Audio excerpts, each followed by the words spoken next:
Next है colour in coordination compound.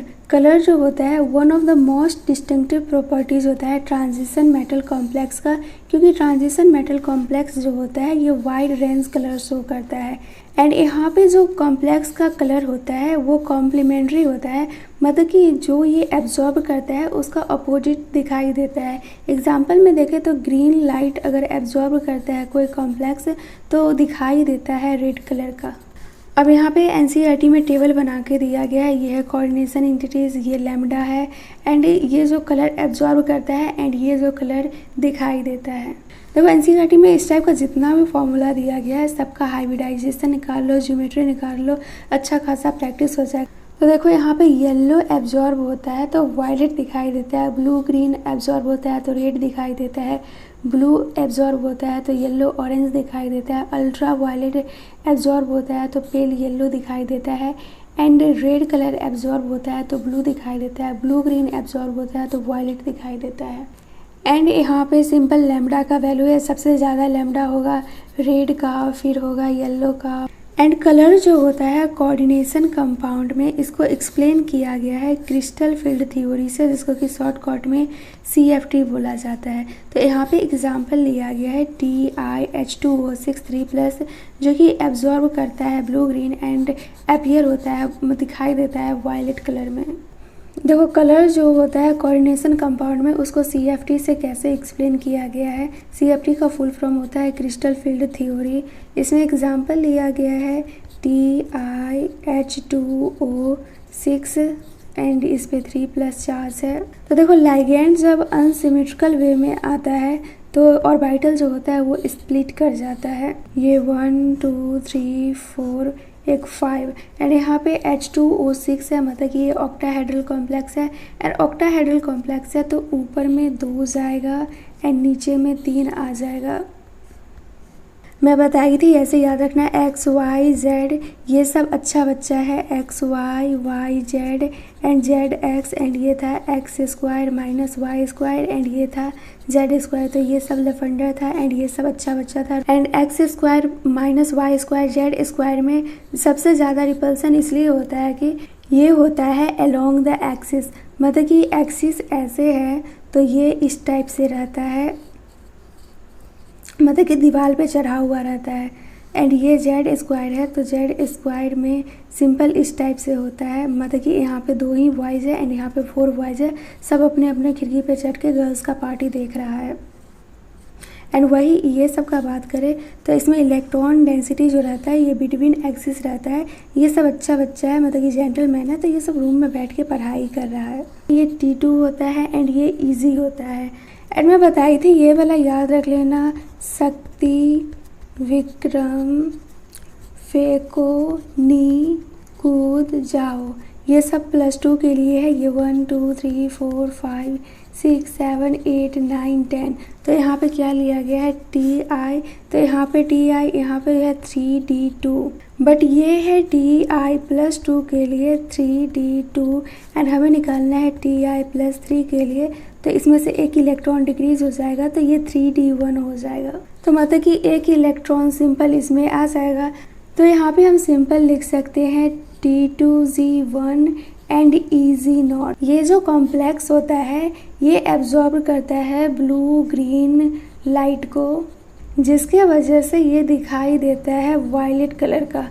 तो अब इसमें होता क्या है, देखो ये जो हम बनाए हैं स्प्लिट किया है D ऑर्बिटल इस टाइप से, ऊपर में 2 है नीचे में 3 है एंड इसको बोलते हैं T2Z एंड इसको बोलते हैं EZ। इसमें है 1 इलेक्ट्रॉन, तो ये इलेक्ट्रॉन क्या होता है कि यहाँ से एक्साइट होके यहाँ पे आ जाता है ये वाला इलेक्ट्रॉन। तो अब इसका कॉन्फ़िगरेशन लिखे तो ये T2Z 0 होगा एंड EZ1 होगा। तो देखो TiH2O6 3+ जो है ये एब्जॉर्ब करता है ब्लू ग्रीन लाइट को, तो ये दिखाई देता है वायलेट कलर का। वायलेट कलर का इसलिए दिखाई देता है कि यहाँ से एक इलेक्ट्रॉन एक्साइट कर गया है, तो यहाँ से एक इलेक्ट्रॉन एक्साइट कर गया है तो यहाँ पे सिंपल इसको लिखेंगे T2Z EZ1 एंड इनिशियली जो ये था T2Z 1 EG0। तो देखो कलर के लिए याद रखना कौन एब्जॉर्ब करेगा तो कौन सा दिखाई देगा। सिंपल हमें पता रहता है विव गी योर, तो इसमें आई को कट कर देना सिंपल, एंड ये सबको फ्लो वे में लिख देना एकदम। ये होगा वी, ये होगा बी, ये होगा जी, ये होगा वाई, ये होगा ओ एंड ये होगा आर। तो वायलेट एब्जॉर्ब करेगा तो येलो दिखाई देगा, रेड एब्जॉर्ब करेगा तो ग्रीन दिखाई देगा, एंड ऑरेंज एब्जॉर्ब करेगा तो ब्लू दिखाई देगा।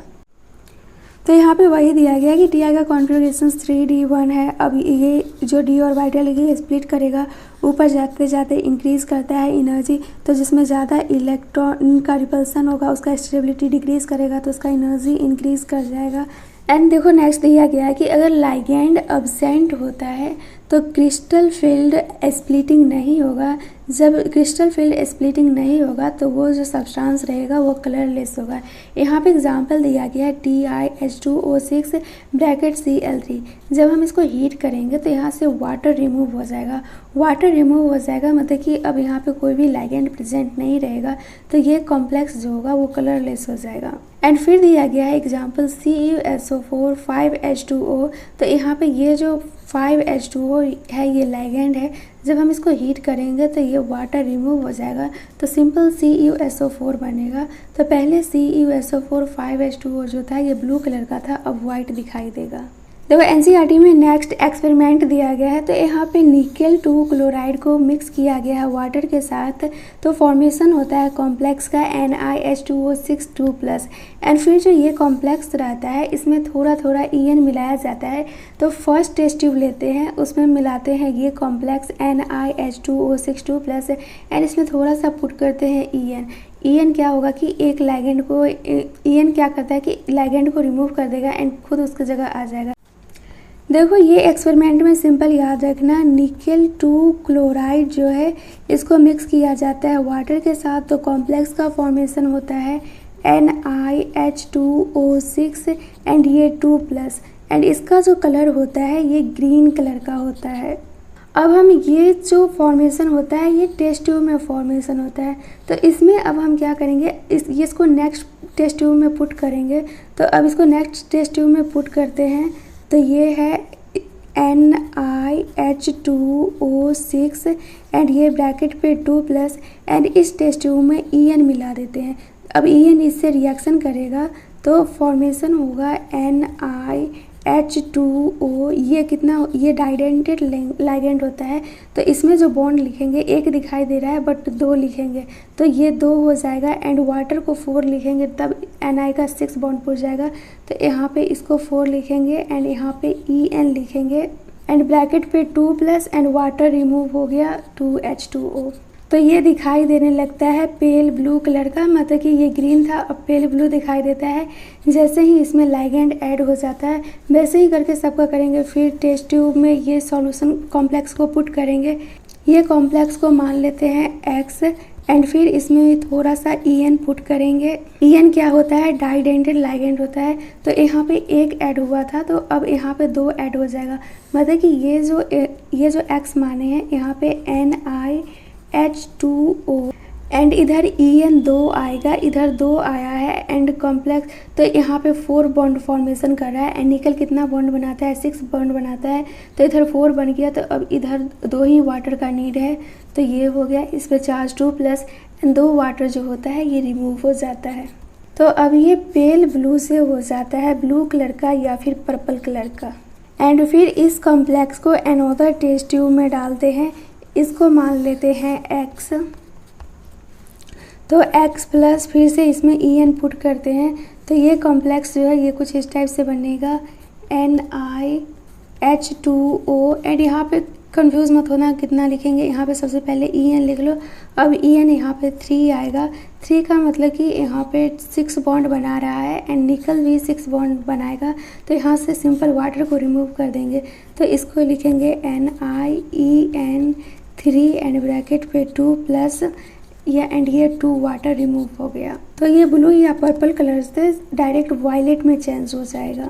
देखो NCERT में E एंड Ni का रेशियो दिया गया है, तो पहले हम ट्यूब बना लेते हैं। कितना दिया गया है 1 एंड फिर इसमें 3 में EN मिलाया गया तो 1 2 3। तो ये इनिशियल केस है, मतलब कि जब इसमें निकल 2 क्लोराइड को मिक्स किया गया था वाटर के साथ तो कॉम्प्लेक्स का फॉर्मेशन हुआ था NiH2O6 2+। तो मतलब कि इसमें कोई भी EN प्रेजेंट नहीं है। अब ये जो कॉम्प्लेक्स बना है इसको मान लेते हैं X, एंड ये X में EN को पुट किए हैं तो ये देख सकते हैं। तो यहाँ पे फॉर्मेशन होता है NiH2O4 एंड EN। तो यहाँ पे निकल 1 है एंड EN भी 1 है, तो यहाँ पे EN 1 है एंड निकल भी 1:1 है, मतलब कि यहाँ पे ENNI का मोलर रेशियो पूछा गया है। एंड फिर जो ये कॉम्प्लेक्स बनेगा इसको मान लेते हैं X डैश, एंड फिर इसमें EN पुट किया गया है।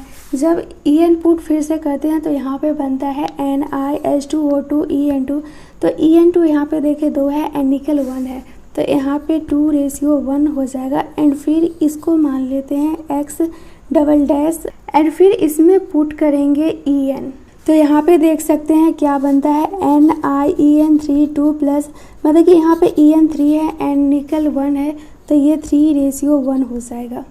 इनिशियली जो कॉम्प्लेक्स था जब कोई भी EN प्रेजेंट नहीं था तो ये ग्रीन था, फिर इसमें 1 EN आया तो ये पेल ब्लू कलर का हो गया, एंड फिर इसमें 2 EN आया तो यहाँ पे ब्लू और पर्पल कलर का दिखाई देने लगता है। फिर यहाँ पे 3 EN आया तो ये वायलेट कलर का दिखाई देने लगता है।